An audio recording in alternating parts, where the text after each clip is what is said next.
What is the spiritual dream meaning of laughter? Imagine this. The woman who made the entire world laugh was secretly dying inside, and the only thing that saved her? Learning to laugh in her dreams. We're talking about Lucille Ball, and for her, regret wasn't an option. Survival was the only thing on the table.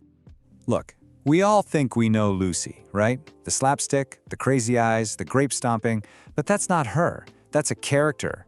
You don't know the woman who built that character. You don't know the survivor. Just look at this life. I mean, really look. At 4 years old, her father dies. Her mom can't handle it, so she's abandoned, left with these strict grandparents who just shame her. Then Hollywood rejects her, calls her the queen of the B-movies. She goes through a brutal miscarriage. Her marriage was a battlefield. So by the time we all knew her as America's sweetheart, she'd already lived through enough grief to completely break most people. So, no, she didn't just stumble into comedy. This was a choice. That famous laugh of hers, it wasn't because her life was easy. It was a weapon. It was her armor, her prayer, her therapy. It was the only way she knew how to survive. Her life literally depended on it. And that's why Lucy is the ultimate proof of this. Laughter isn't just fun. It's a spiritual act. It's a declaration that you're still here. It's this deep, healing force that works on your subconscious. Okay, enough about Lucy, because this isn't about her anymore. This is about you, and it's about that dream you just had. And before you just write it off as, just a funny dream, stop. I want you to answer this, right now. That laugh in your dream, did it feel different? Was it deeper? More real than the laugh you fake at work every day?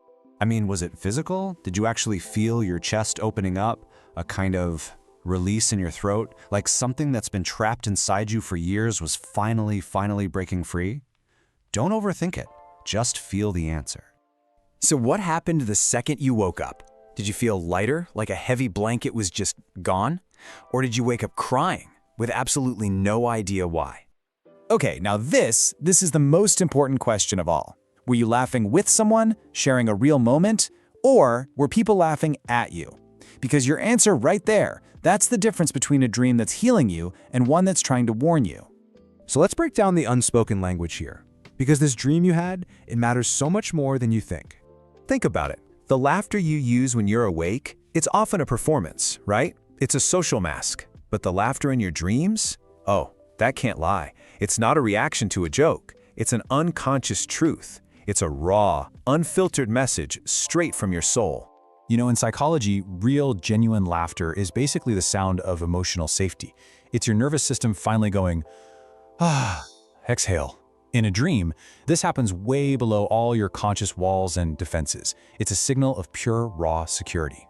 And therapeutically, your mind is basically running a simulation. It's processing some old fear that's starting to lose its grip on you. It's rehearsing joy, trying on happiness in the safe little laboratory of your sleep before you're ready to wear it out in the real world.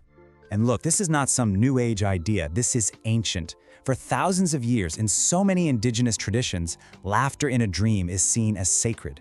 It's a communication, a sign that you are being held, that you are protected, that you are being invited back to yourself. Okay, let's talk about the urgency here, because this is a message you absolutely cannot afford to ignore. This is the core of it all. Pay attention. If you are dreaming of laughter, it means your soul is literally stitching you back together in the dark while you sleep. That isn't just some small, nice idea. That is everything. So please hear this. This is not just a funny dream. It is your subconscious speaking to you in its clearest possible language. It is a gift of healing that someone like Lucille Ball had to fight her entire life just to earn. You don't have to fight that hard. Your dream is handing you the shortcut. Tweak it. The only question left is, will you let it? Part 2. So, you've dreamed of laughter, and you're here looking for answers. Let's get one thing straight right now. This isn't going to be simple, but it's absolutely crucial. So I need you to listen up. Don't just sit there passively. Your subconscious is practically screaming a message at you. Your job right now is to find your own reflection in what I'm about to say. Because one of these dreams, it's yours. Find it. All right, let's get right into the first set of dreams. And look, these aren't about being happy-go-lucky. No, they're about a deep internal release, something you've been pushing down and denying when you're awake. Okay, so if you've had this dream, you know the one, where the laughter just takes over and it's not comfortable anymore. It feels almost like grief. That's your psyche staging an intervention. It is a purge. So here's what you're going to do. The morning after, you will sit down with a journal. You will write down what you've been carrying, and then you will give yourself permission to finally let it go. This isn't a suggestion, it's an instruction. This one carries some serious spiritual weight. It's a direct message, you know? The person you love is okay, they're at peace, and they are practically demanding that you find your own peace too. Grief has held you captive long enough. This dream is your permission slip to let joy back into your life. And listen to me, it is not a betrayal. It's the final act of healing. Wow, this dream is just brutally honest, isn't it? It's telling you you're smack in the middle of a massive emotional transition. Something's ending, something new is beginning, and you're right there, standing on that razor's edge. So the most important thing is this: stop trying to fix how you feel. Your emotions aren't broken. Just sit with the messiness of it all, grieve what you're losing, and celebrate what you're becoming at the exact same time. Okay, let's shift gears. The next couple of dreams are all about the face you show the world. They're here to pull back the curtain on the performance, the act, and to expose that inner critic you've let run the whole show for far too long. Let's not sugarcoat this. The person laughing at you in your dream, that's your inner critic, plain and simple. It's just wearing a mask. So who is it? A parent? An ex? That old boss? Your mission is to name that voice, put a name to the face, then write it a letter. You don't even have to send it. Just declare with all your authority, I see you, and your reign is over. If the laughter in your dream feels fake, hollow, performative, treat that like a blaring warning siren. You're slapping a smile on to mask your pain, and your subconscious is calling you on your BS. Your most urgent task, starting now, is to find one person you can be completely honest with. Just one person you can look at and say, I'm not okay, and not feel like you have to make a joke right after. And if you don't have that person, finding them is now your number one priority. All right, now we're getting to the good stuff, the core. These next dreams, they're glimpses of your true self, the you that's underneath all the masks and the critics. This is about what happens when you finally start accepting who you really are. This dream is a rare one, and if you've had it, it's a powerful, powerful sign of self-acceptance. It means your psyche is practicing being happy all on its own, without an audience. So here's the challenge I'm giving you. Can you do that in your waking life? Can you let yourself feel genuine joy when nobody is watching? Practice it. You're learning how to be your own source of light. Okay, this is one of the most powerful dreams you can ever have. This is your soul screaming at you that you have the strength to face whatever it is that's threatening you. That laughter, that defiant laughter in the face of danger, that's your courage fully activated. So what you need to do is identify the threat in your real life. Then you're gonna act as if you are already that fearless person from your dream. Go meet her, she's waiting for you. Pay very close attention to this one. That laughing stranger, the one with the warm energy, that's a part of you that you haven't claimed yet.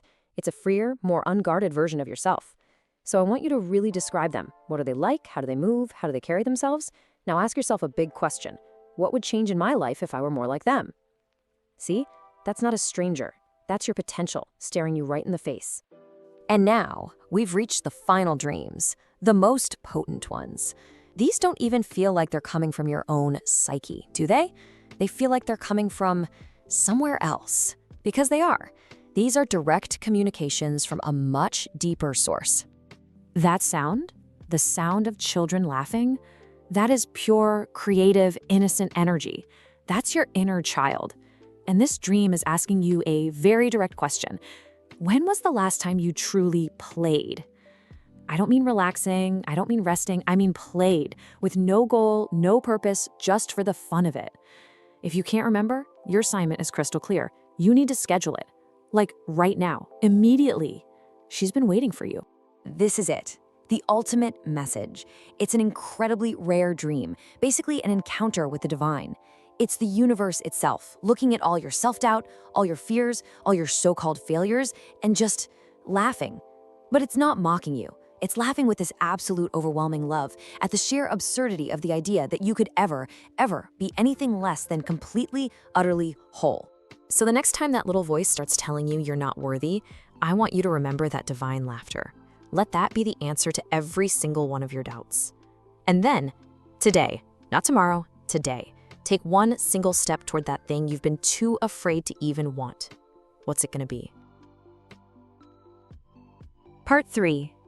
All right, you've got the interpretations. Now comes the work. Because let's be brutally honest, information without action is just decoration. And your dreams are not here to decorate your life. They are here to direct it. So find yourself in what I'm about to say, and then you move. First up, the disconnected. This is for those of you who are living in an emotional drought. I'm talking to you. You haven't had a real, from the gut, can't breathe kind of laugh in a long, long time. If you tried to keep a laughter inventory, that page would be completely blank. Look, this isn't just a quiet phase. This is an alarm bell. It's a sign that you are dangerously dehydrated of joy. So this is your immediate assignment. No excuses, no waiting. Step 1, contact the one person who makes you laugh without even trying. Step 2, the script is simple. You say, I miss laughing with you. Can we make time? That's it. Connection is the only medicine here. Make the call. Now, for the mothers, the caregivers. You have spent so much time and energy taking care of everyone else's world that you've completely forgotten your own inner life. Now listen to me. A woman who has forgotten her own joy cannot model it for anyone. That isn't noble, it's a liability. Here is your prescription. 1, you're gonna write a joy reclamation list. 10 things that made you feel alive before you were carrying all this weight. 2, you're gonna pick the easiest one on that list, not the biggest, the easiest. And 3, you are gonna schedule it this week, not when you have time, you make the time. Treat it like a doctor's appointment because that's exactly what this is. Next group, the guarded. This is for all of you who are hiding behind your own shields. You're the funny one, right? But you use that humor like a shield. You know what I'm talking about. Every time a conversation gets a little too real, a little too close, you throw out a joke to push it away. Your relationships are absolutely starving for the real you. So, here's your challenge. Just one undefended conversation this week. Find one of those tender moments and just let it land. Don't throw a punchline at it. Just be there. All you have to say is something simple like, yeah, that's real for me. Let someone actually see you for 1 second. Okay, now for the analytical woman, the one who dismisses all of this as just dreams. It's not tangible, it's not logical, but you respect data, don't you? So let's reframe this entire thing. We are going to turn what you dismiss into what you value. You're going to start treating your dreams like a data set. Log the date, note every single image and sensation, identify the core emotion, and then rate its intensity on a scale from 1 to 10. See, this isn't mysticism anymore. It's pattern recognition, and you're good at that. Your action item is non-negotiable. You are going to buy the notebook today, not tomorrow. You've already lost weeks, maybe years of invaluable data about your own internal operating system. Do not lose another night. Now, for those of you who are in the thick of it, the healing, this is for you if you are actively processing pain and fear. If you're processing grief, you live with a very specific kind of fear. The fear that if you laugh, it means you've left them behind, that you've stopped loving them. You need to know this is a cruel, powerful trick the grieving mind plays on you to keep you stuck. So here is your first step back, and it's small. First, set a timer for 5 minutes. That's it. Second, watch something tiny that used to make you smile or even laugh. A video clip, an old memory, whatever. Third, and this is the most important part, understand this is not a betrayal. This is the hard, necessary work of healing. And for you, the one who's afraid of happiness itself, you pull back from joy because you're just waiting for the other shoe to drop. You expect the floor to fall out from under you. Your dreams, the ones where you laugh, they're a gift. They are a safe place to rehearse joy. You have to use those rehearsals. After the next dream where you laugh, I want you to immediately write this down. I am allowed to feel. Then finish the sentence with whatever the dream gave you. Joy, safety, freedom. And you're going to read that sentence to yourself every single morning for a week. You are literally reprogramming your nervous system to tolerate joy. So start now. All right, finally, let's move to the becoming. This is for those of you who are actively, consciously building your future lives. You're seeking a deeper spiritual connection. You want to hear the wisdom in your dreams more clearly. Well, to do that, you can't just be a passive observer. You have to direct your subconscious with a clear, unwavering intention. You have to tell it what you're looking for. So here is your ritual. 1, before you go to sleep, place a hand over your heart. 2, you're going to say this out loud, not just in your head.